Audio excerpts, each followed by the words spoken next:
If you've ever thought, I want pasta but American style, you're in for a treat.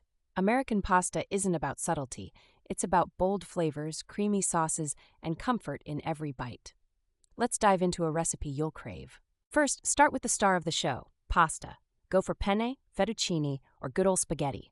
Boil a large pot of salted water like ocean-level salty. Trust me, under-seasoned pasta is a tragedy. Now, while the pasta is cooking, grab some protein. Chicken is a classic choice, but sausage or shrimp easily work too. Dice it into bite-sized pieces. It's a crime to wrestle your food at the dinner table. Heat a large saucepan with a drizzle of olive oil. Add your protein of choice and brown it nicely. Don't rush this part.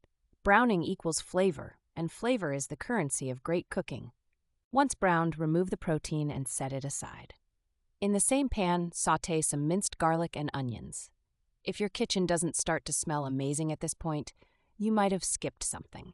Next up is the sauce. You can go creamy Alfredo or rich marinara, but let's mix it up. Try a creamy tomato sauce.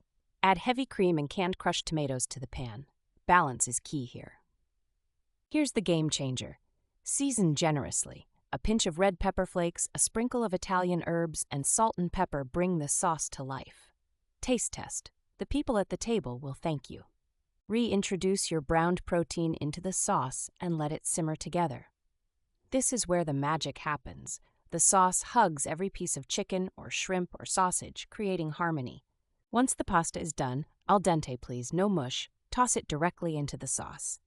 Pasta water is liquid gold. Add a splash or two to make the sauce cling to every strand. Mix well, letting the pasta and sauce become one.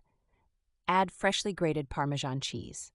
And I mean freshly grated, none of that powdered mystery stuff in the green can. Pro tip, finish with a handful of chopped parsley or basil for brightness. Not necessary, but it's the difference between good and great. Serve with garlic bread, because carbs need a sidekick. And there you have it, the ultimate American-style pasta. It's indulgent, comforting, and unapologetically delicious. Try it once, and you'll understand why it's the culinary equivalent of a warm hug.